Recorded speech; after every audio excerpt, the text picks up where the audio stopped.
Hey, y'all, welcome back to the Late Night Vision Show. This is episode number 146. My name is Jason Robertson. I am the owner of Outdoor Legacy, and we specialize in selling the best thermal and night vision optics on the market. And as always, I've got my co-host, Mr. Hans East Texas from the Hans East Texas YouTube channel. What is going on tonight, Hans? Well, we know why everybody's tuning in right now, Jason, is because they want to know who is the grand prize giveaway winners. There's three of them, three winners, but for the AGM ASP TM160s. I know that's why everybody's tuning in, but I'm going to tell you what, we've got a great show. Otherwise, it is a blizzard down here in Texas.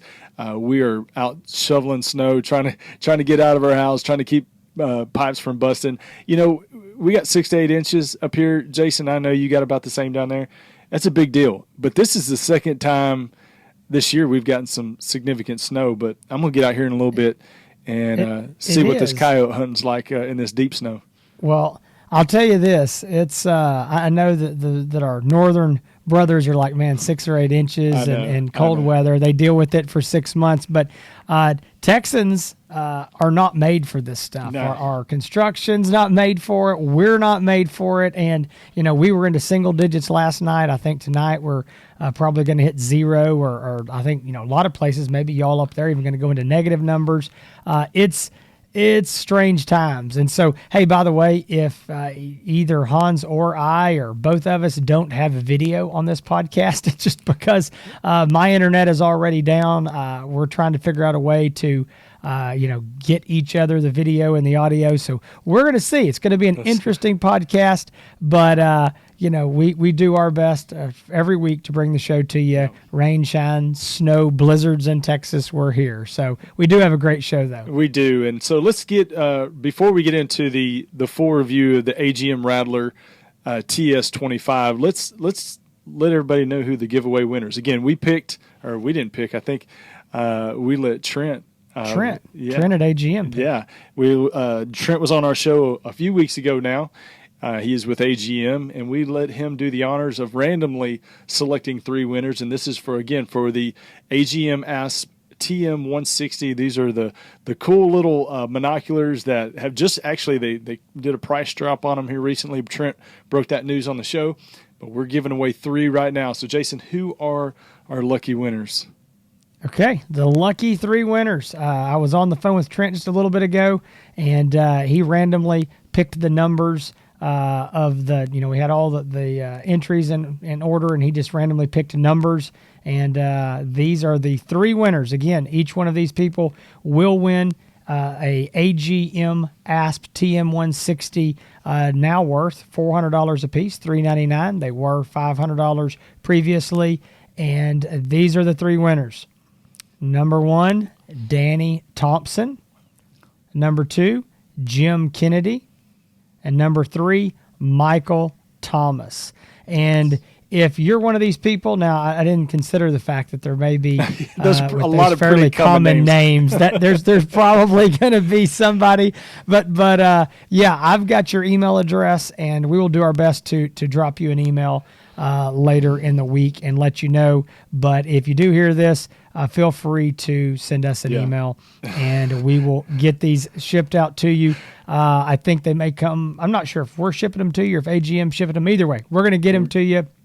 And we want to say a huge thank you to AGM. Yeah. This has been our biggest giveaway ever. The number 1, the biggest dollar amount, and the most number of entries. People got super excited about this, and we were excited as well. Yeah, tons and tons of entries. I mean, obviously, hundreds and hundreds and hundreds.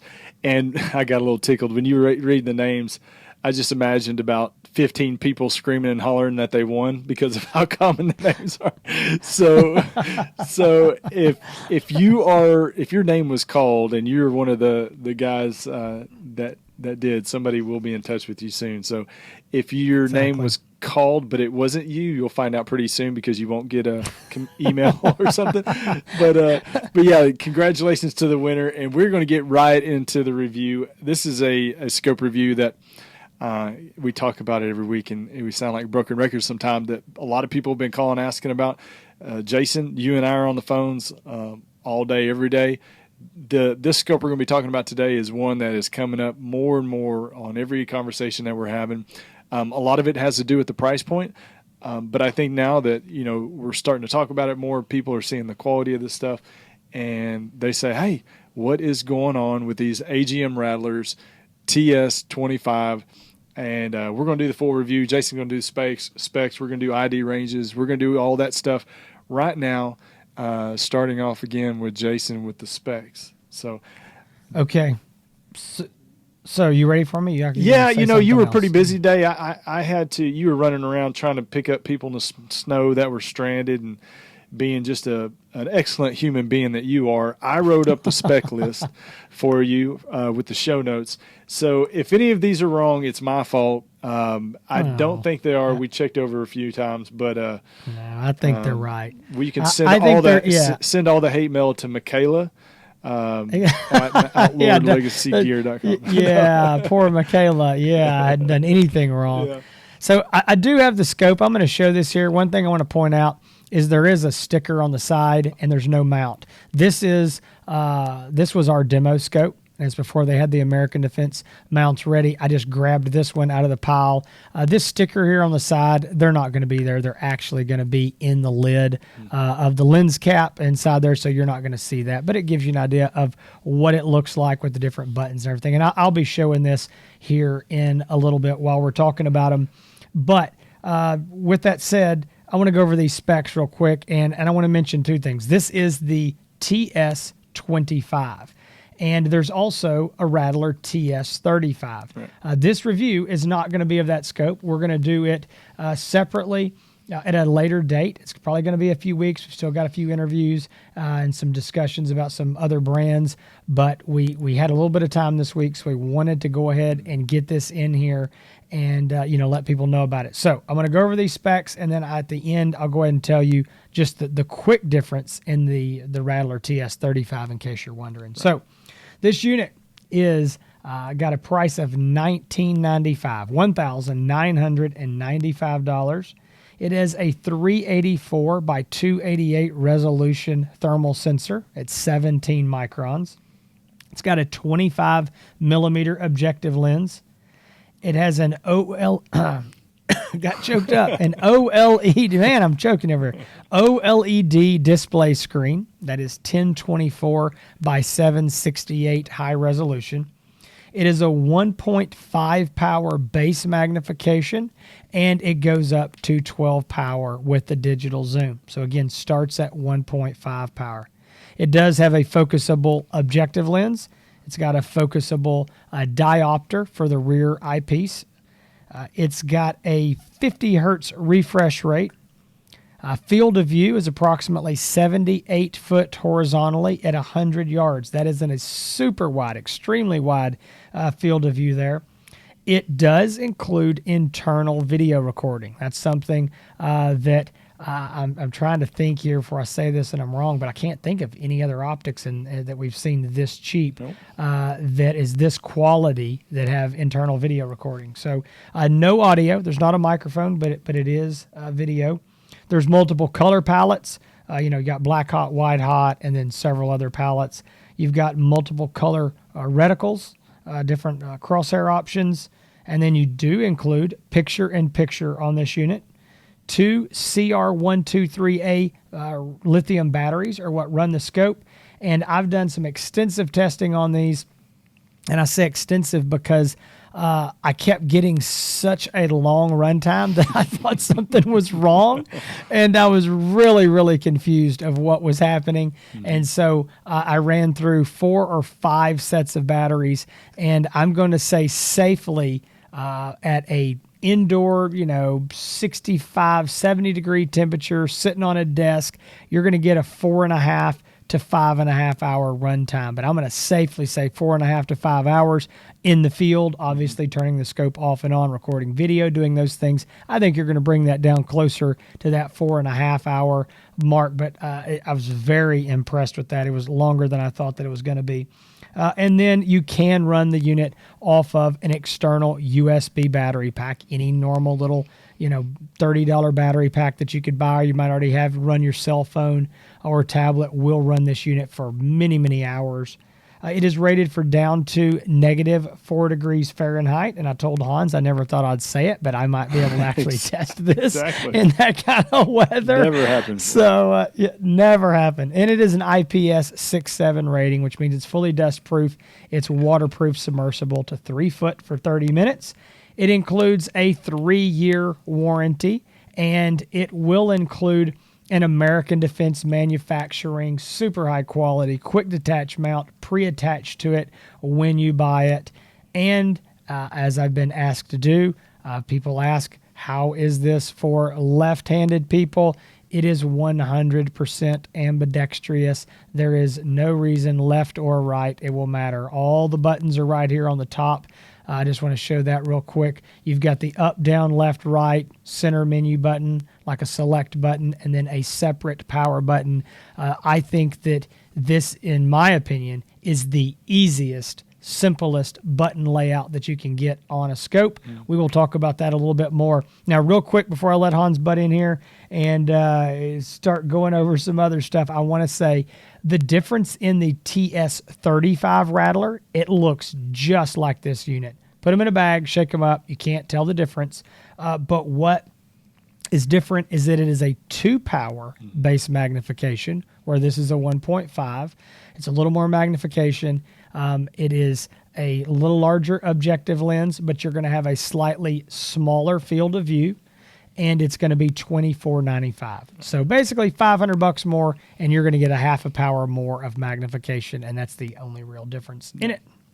So yeah, that's a lot of specs, but that is a lot of good specs. We'll talk about more about it, some of the things that we like and some of the things that you threw in there. But everybody wants to know on these scopes, and we'll get into this scope is going to be really geared towards. But ID ranges, how far? That's one of the first questions that people, when you talk about scopes, how far can I see with it? How far can I, ID an animal? So. Something like this, 1.5 base magnification is somewhat lower on the lower end of the spectrum as far as the base magnifications. But I'm going to say, just from our testing and looking and playing around with it and having it out a bunch, I'm going to say a good ID range on this is going to be probably about 200 yards, maybe a little bit longer, 200, 250 yards maybe. And the only reason is because this has a very good picture image, very crisp and sharp. But the reason why the ID range might be lower than some of the other units out on the market is because it's a 1.5 power. So that's going to keep your ID range a little bit on the lower side. But what you see from 0 to 200 yards is very good, very sharp, and very crisp. Yes, it is. And I'm going to tell you something. I think, if you ask me on ID range, I'm going to say 250. I know that there's some other scopes like the now discontinued Pulsar Core RX Q30V. We used to say that scope was 175, 200 yards conservatively, but realistically. And I believe that's true. That was a fixed focus scope. And because of this focusable objective, it's the same magnification. I think you're easily gaining 25 to 50 yards out of it. Now, I want to be clear. I'm not saying that I think you're going to be shooting at 250 yards all the time with it, but I do think that is a reasonable identification range. And when Hans and I talk ID range, I think this is important because we're not talking about a cow or a horse or a deer. I think you can ID all those at least those ranges, but further, we're talking about a coyote or a hog. I mean, because that's the average animal that people are going to be hunting with these. And so I think 250 on a hog or a coyote is very reasonable. And 800 for a cow. No, I'm joking. No. Exactly. And a lot of people always ask me, they say, okay, but what's the detection range? And I'm like, a very, very, very long ways. Yeah. I don't know what the specs would say on this. I don't think it matters because it's always way further than it. I mean, I've never had anybody ever who's bought any kind of quality thermal scope that said, man, I just can't detect something far enough. Yeah. I mean, Yeah. if there's ever a complaint, it's like, well, I can't ID it far enough. Right.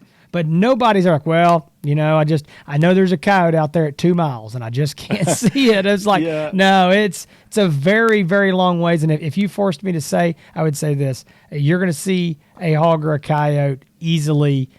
I mean, see it. I know you can do it at 700, 800, 900 yards. It may be twice that. I don't know, but it's a long, long ways. Yeah, I looked up and down for what AGM was saying, what the detection range was. I didn't find anything. I didn't see anything. Like you said, it really doesn't matter. Really, what mainly matters is the ID range. But people want to see coyotes running in, even though they may not know it's a coyote. But you'll see a black dot running in at 700 yards, and then as it gets closer, you'll be able to tell what it is. But we're going to get into the likes and dislikes.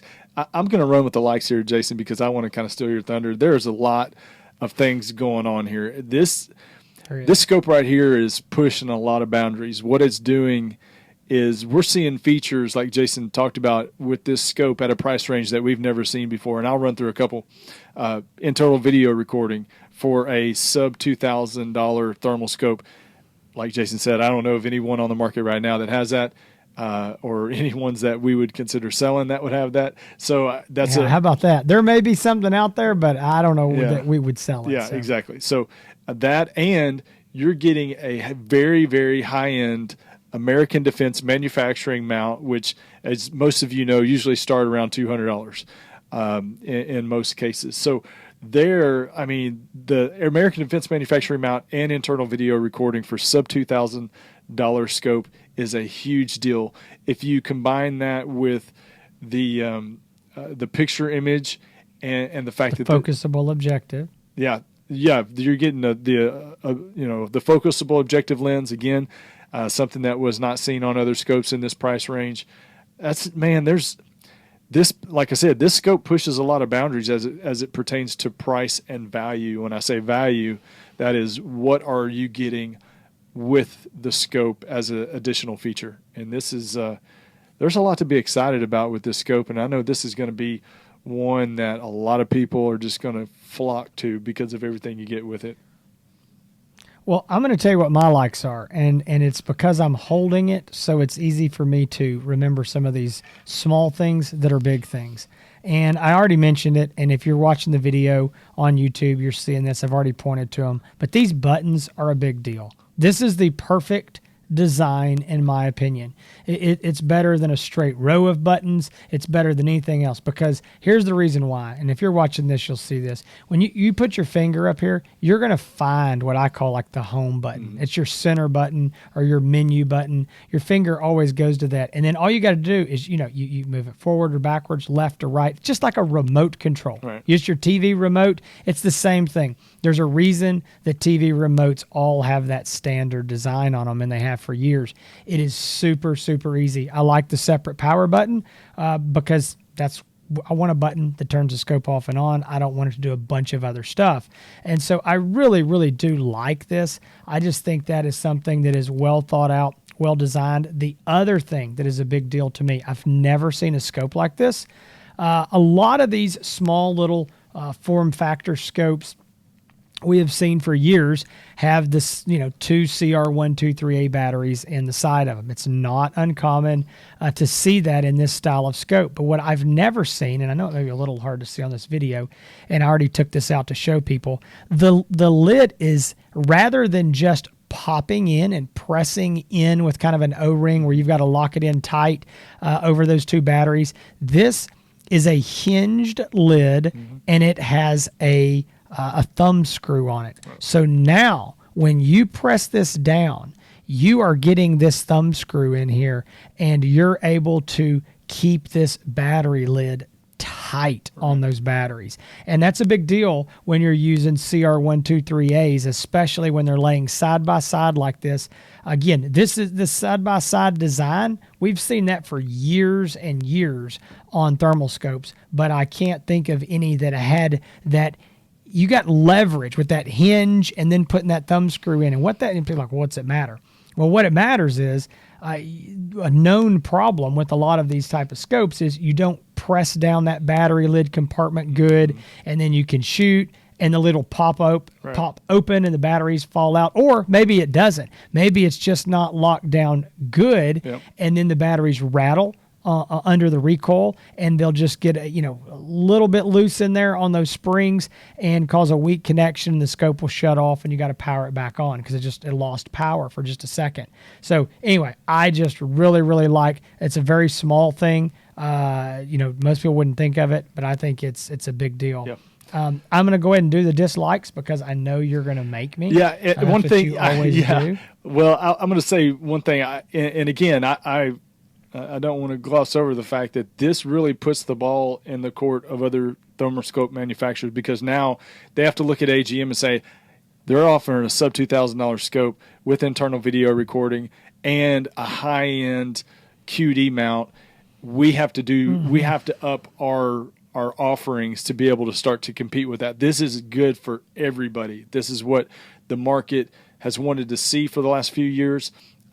People have asked for prices to come down.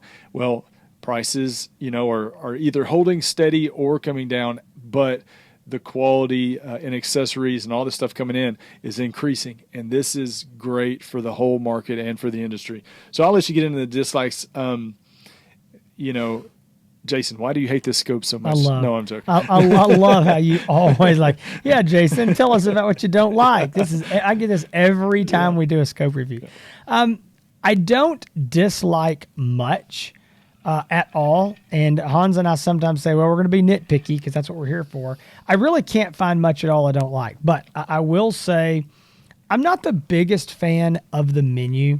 I don't know. It's just like the AGM ASP menus and I guess the Taipans now. So it's very similar to that. If you've ever used an AGM, I don't know, it's not bad. It's just not my favorite. I think manipulating it is easy with the buttons, which I appreciate. I don't know. The menu's kind of strange to me. I kind of wish that it's got symbols, and sometimes I don't know what that symbol is. I wish that it had maybe like a text label on it. I don't know. I feel like I can get a little lost in it. The only other thing that I wish that I had a little more control of, maybe I should say, is over the image. There's two different, basically I don't know what we'd call it, image modes. I don't know what they officially call it.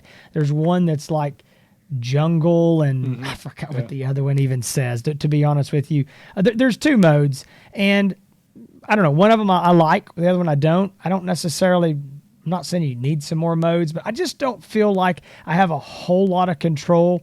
One thing I will say is when I first got this unit, I was looking at it and I wasn't sure I was getting what I really should be out of the image. I was like, man, it looks good, but it's not as good as what I would expect. And I saw another dealer that Hans and I are friends with. He got one of them, and he posted a video, and I was like, okay, that looks better than what I've got. So I ended up talking to him. He said, hey, run the brightness up on this thing. Well, I normally keep my brightness down pretty low. And so I ran my brightness up, adjusted the contrast, and I was really surprised that the image really improved. It made a change that I wasn't expecting it to make. And so it was something, again, I kind of had to get somebody to say, hey, try this. And it worked really well with the brightness being run up higher. Again, overall, that's not really much to say that I don't like, but good gracious, I can't think of a small, lightweight, compact thermal scope for $2,000, internal video recording, QD mount, good button layout. I don't know what's not to like about it. This scope right here, if you're looking to get into night hunting and you want a thermal scope, and I have guys all the time that say, well, I don't want to break the bank. Well, everybody's definition of break the bank is different. So this might break the bank for you, or your definition might be higher. But golly, I just think this is a good little scope for the dollar. Well, it's February 15th, 2021. My dislike is we don't have 200 of them on the shelf right now. So I agree, but I think we're going too soon. I was talking to Trent, and they're getting us more and more in, so I think we're going to be pretty good soon. Now, so here's one thing that I want to know, Hans. I want to talk to you a little bit about what your opinion of who should buy this scope, and you know what? I think even a bigger deal, it's a bigger group. Who shouldn't buy this scope? I mean, who is this good for? And I'm going to speak to this real quick, and then I'm going to let you answer that question. I'll let you think about it a second. I tell people this all the time, and this is very important when I'm talking to customers on the phone. These scopes are tools, and you can buy the right tool for the job, or you can buy the wrong tool for the job. And it doesn't mean that you can't make that tool work. Okay. You can improvise, and you can force that square peg in a round hole. And I know I've talked about this on other shows before, and our regular listeners are probably like, yeah, we know, but it's super important. You've got to buy the right scope for what you're wanting to do. Now, I also understand sometimes you got a budget constraint, and you go, hey, the right scope for what I need costs $5,000, and my wife's not going to let me spend $5,000 on a scope. I get that. Sometimes you got to get what you can get. Yeah. But with that said, who do you think this scope is good for? What niche does it really fit? Yeah, so I'm going to go with what you just said before. I like the idea that who is this scope not good for? I think that's a good way to put it.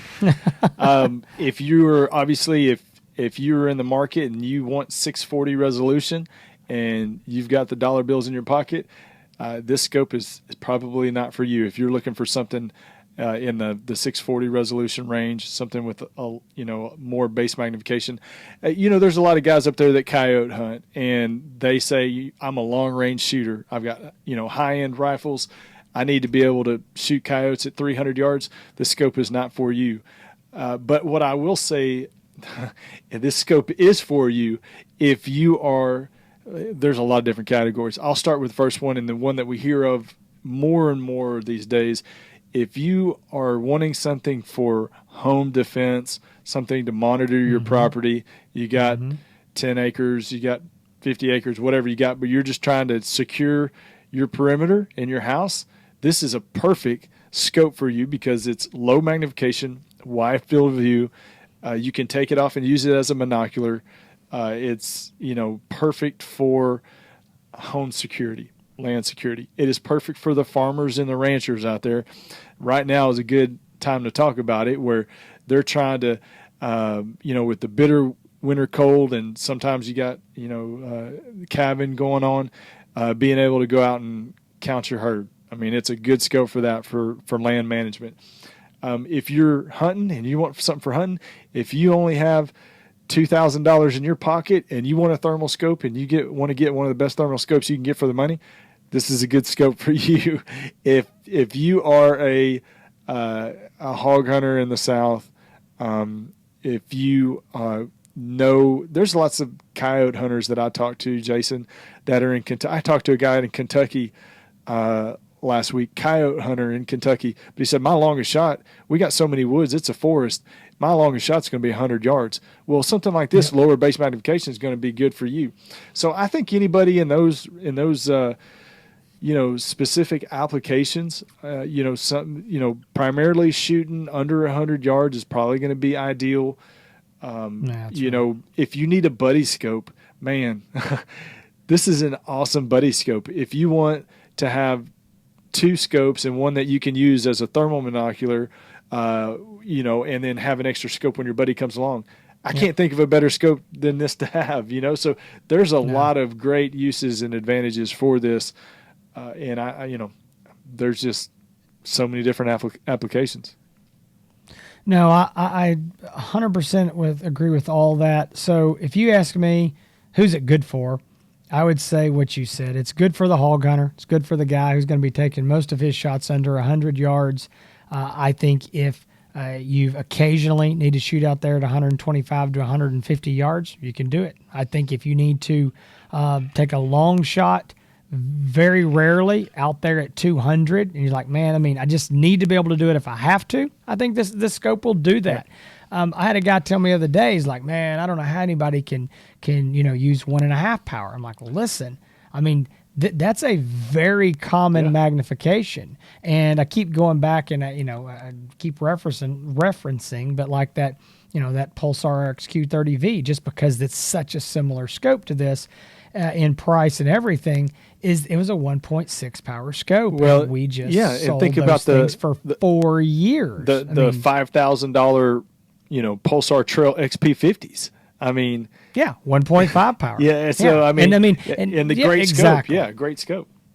Absolutely. So I think that it is definitely a very good value for a guy who says that makes that comment. I don't want to break the bank. I think this is the scope you get. I think it's got all the bells, all the whistles, all the features that you're going to need. The picture-in-picture, that's going to let you reach out there and take those little bit longer shots so you don't have to zoom up your whole display screen and lose part of your image quality there. And somebody asked me, what's it look like when you zoom it up?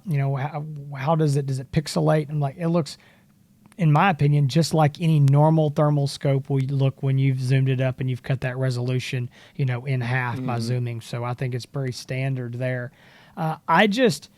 I think it's a great all-around scope. A guy asked me, he said, I'm a coyote hunter. Can I use this scope? And I said, yes, as long as you're wanting to keep most of those shots in there at that 100 yards or less. If you know right off the bat, hey, man, I'm shooting 150, 200 yards every night, then you're going to need to step up. You're going to need to get something with some more magnification. But I think your point about home security, and I talked to a guy this morning about this scope, and he said, man, I want to see what my dogs are barking at. Mm-hmm. And I want to be able to, go out there, look all around my property and just see what's going on. Well, let me tell you why a lower magnification scope is going to be better for that. It's field of view. We already said the scope's got a, 78 foot, horizontal field of view at 100 yards. That's really good. Mm-hmm. Most of these, the average scope that's going to be anywhere from a 2 to 3 power, you're going to be somewhere in the, say, 60 to down to 42 foot field of view. So, and that's not bad, but you're almost double that. Yeah. And so that's really going to be good for quickly scanning, identifying, spotting, seeing that there's something out there, and there it is. So I think just for a guy who is looking to get into this, maybe you're taking your first step into thermal from a digital night vision scope, this is a very, very good step up from that. So I'll tell one more story, and it's a conversation I had with a guy recently who was looking for, he said, Hans, either I want night vision or I want a thermal. I can't decide. I don't have a lot of money. He told me where they're taking close shots. He said, I go out with my buddies all the time, and we like to shoot, but I don't know if I'm ready to go up and I don't have to have thermal money. And I said, are your buddies hunting with thermal? And he said, yeah. And I said, if you are the only guy hunting with night vision, you're going to hate life. And all your buddies are hunting with thermal. That's true. And we talked about the Rattler, and he said, man, that's a perfect choice for me. I'm only going to do this once a month. We're not shooting long ranges. I want to be able to have thermal, so my buddies, they don't have a huge advantage over me. So something like this. But if you are interested in purchasing the AGM Rattler TS25, give Jason a call at 877-350-1818.